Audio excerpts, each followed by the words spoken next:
성도님들 사랑하고 축복합니다. 4월 7일 화요일 함께 보실 생명의 산 말씀은 시편 90편 1절에서 17절의 말씀입니다. 하나님의 말씀 제가 읽도록 하겠습니다.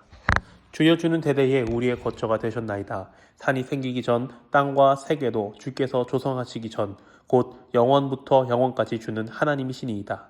주께서 사람을 티끌로 돌아가게 하시고 말씀하시기를 너희 인생들은 돌아가라 하셨사오니 주의 목전에서는 천년이 지나간 어제 같으며 밤의 한순간 같을 뿐임이이다.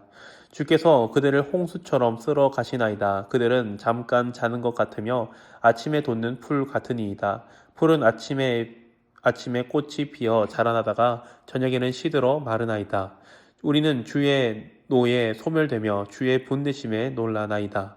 주께서 우리의 죄악을 주의 앞에 놓으시며 우리의 은밀한 죄를 주의 얼굴빛 가운데 두셨사오니 우리의 모든 날이 주의 분노 중에 지나가며 우리의 평생이 순식간에 다하였나이다. 우리의 연수가 70이요 강건하면 80이라도 그 연수의 자랑은 수고와 슬픔뿐이요 신속히 가니 우리가 날아가나이다. 누가 주의 노여움의 능력을 알며 누가 주의 진노의 두려움을 알리이까. 우리에게 우리의 날 계수함을 가르치사 지혜로운 마음을 얻게 하소서. 여호와여 돌아오소서. 언제까지니이까. 주의 종들을 불쌍히 여기소서. 아침에 주의 인자하심이 우리를 만족하게 하사 우리를 일생 동안 즐겁고 기쁘게 하소서. 우리를 괴롭게 하신 날수대로와 우리가 화를 당한 연수대로 우리를 기쁘게 하소서. 주께서 행하신 일을 주의 종들에게 나타내시며 주의 영광을 그들의 자손에게 나타내소서. 주 우리 하나님의 은총을 우리에게 내리게 하사 우리의 손이 행한 일을 우리에게 견고하게 하소서. 우리의 손이 행한 일을 견고하게 하소서. 아멘.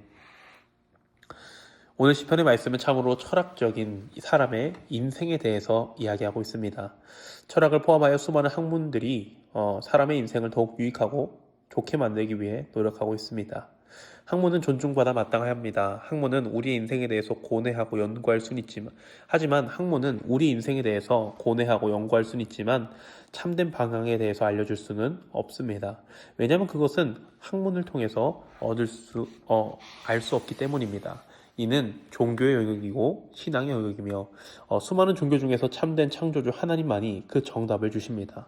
시편 90편을 묵상하실 때 우리의 삶의 참된 인도자, 방향성 되시는 하나님을 깊이 묵상하는 시간이 되기를 간절히 소망합니다.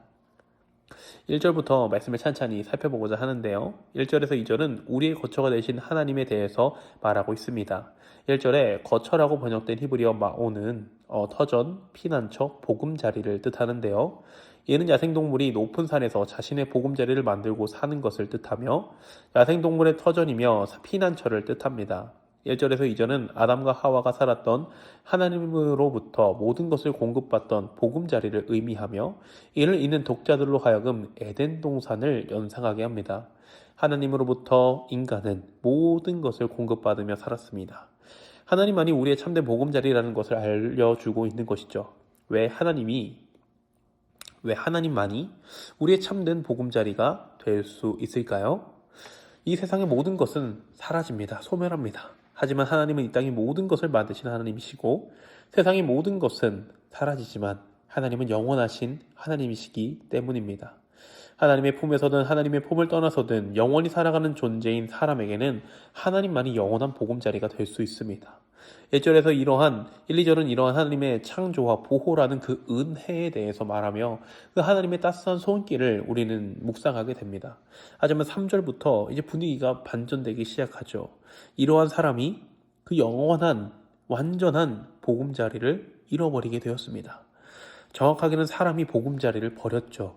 하나님과 같이 되겠다는 마음에 눈이 멀어 보금자리를 떠났습니다. 사람이 죄를 범하였습니다. 3절은 그러한 사람에게 티끌로 돌아가게 하셨다 말씀하십니다. 이는 또한 우리는 창세기를 연상하게 합니다. 이는 창세기 3장에서 아담에게 너는 흙에서 왔으니 흙으로 돌아가라고 말하는 그 말씀과 같습니다. 죄로 인해 보금자리를 떠나게 된 사람은 티끌로 돌아가는 삶입니다. 한마디로 죽음을 걸어가는 삶입니다. 어떠한 사람도 이 운명에서 벗어날 수 없습니다. 사람은 태어남과 동시에 죽음을 향해 살아갑니다.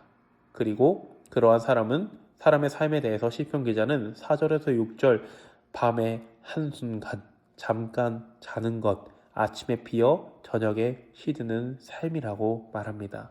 아주 짧은 한순간이라는 것입니다. 하나님 앞에서 천년이라는 삶도 하루와 같은데 우리의 삶은 더더욱 짧다라는 것입니다.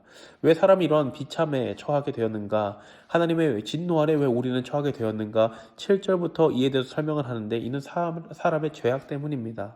여기서도 우리는 마찬가지로 죄를 범한 직후 아담과 하와가 죄를 범하는 그러한 장면을 연상하게 되죠. 죄를 범한 이후 아담과 하와는 자신들의 부끄러움을 가리고자 애썼습니다. 풀로 자신의 몸을 가렸죠. 하지만 그런 것으로 가릴 수 없었습니다. 우리의 죄가 하나님 앞에 있습니다. 나만 알고 있는 그 모든 은밀한 죄도 하나님 앞에서 가릴 수 없습니다. 누구도 하나님 앞에서 당당할 수 없는 죄인이고 그 죄인의 삶이 아무리 길어도 오늘날로 계산한다면 100세에서 120세이지만 하나님을 떠난 그 삶을 아무리 자랑해도 수고와 슬픔뿐인 삶이라는 것이라고 성경은 말합니다. 한순간의 평안이 있을지는 모르겠습니다. 하지만 그 한순간의 평안은 하룻밤의 꿈과 같다고 말하고 있습니다. 그러므로 시편 기자는 12절에 사람에게 지혜가 있기를 간구합니다. 우리의 짧은 인생을 정말 지혜롭게 살아가는 것은 무엇인가? 우리의 인생이 짧음을 알고 지혜로운 마음을 더할 것을 원하는데 지혜롭게 살아가는 것은 17절이 그 해답을 가리키고 있죠. 주 우리 하나님의 은총을 우리에게 내리사 우리의 손이 행한 일을 우리에게 견고하게 하소서. 우리의 손이 행한 일을 견고하게 하소서. 하나님의 은총을 구하는 것입니다. 하나님의 은혜를 받는 것입니다. 10절은 우리의 인생이 길어도 수고와 슬픔뿐이라고 한순간뿐이라고 말하지만 그러한 인생이 수고와 슬픔만으로 번복되는 것이 아니라 그곳에서 벗어날 수 있는 방법이 바로 하나님의 은총을 받는 것이라고 소개하고 있는 것이죠. 하나님의 은혜 안에서 살아가야 합니다. 제가 긴 연수를 살아온 것은 아니지만 최근 저희 둘째가 출산했는지 얼마를 남았는지를 봤어요. 그러니까 벌써 90일 정도밖에 남지 않았더라고요. 며칠 전에 임신 소식을 들은 것 같은데 벌써 3개월밖에 남지 않았구나. 아니 그거보다도 남지 않았구나라는 것을 체감하고 있습니다. 너무나도 이 시간이라는 것이 순식간에 지나가지 않으시나요? 그래서 더욱더 우리의 인생이 정말 짧다라는 것을 새삼 생각하게 된 것 같습니다. 이 시간이 다가오는 시간을 보면서 말이죠. 저보다 오래 시간을 성도님들은 대부분 살아오셨을 것입니다. 여러분이 저보다 더 이러한 사실을 잘 아실 것 같아요. 우리 인생은 너무나도 짧다는 것을요. 그런데 그러한 인생이 수고와 슬픔으로만 가득하지 않고 정말 우리가 바라고 소망하는 의미 있는 인생을 원한다면 하나님의 은혜 안에 들어가야 합니다. 하나님의 은혜 안에서 살아가야 합니다. 하나님 안에 참된 평안과 쉼이 있기 때문입니다. 우리가 싫다고 내 마음대로 살아가라고 말하며 떠난 보금자리지만 그곳이 가장 완전하다는 것이죠.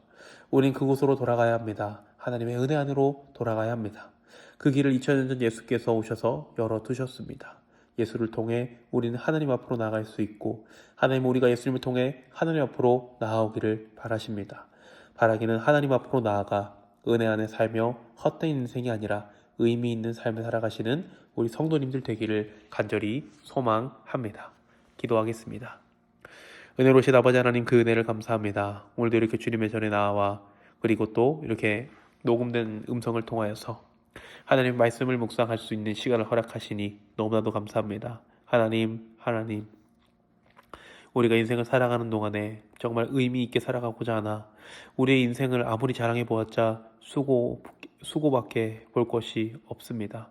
하나님 우리가 수고와 슬픔만 남는 인생이 아니라 의미 있는 삶으로 살아가기 위해서 주의 말씀을 묵상하며 주와 동행하는 삶을 살아가고자 합니다. 주님 주의 말씀이 우리의 가슴에 심경에 심겨지게 하시고 주님과 동행하는 하루를 살아가도록 인도하여 주시옵소서. 감사를 드리며 우리 주 예수님의 이름으로 기도합니다. 아멘.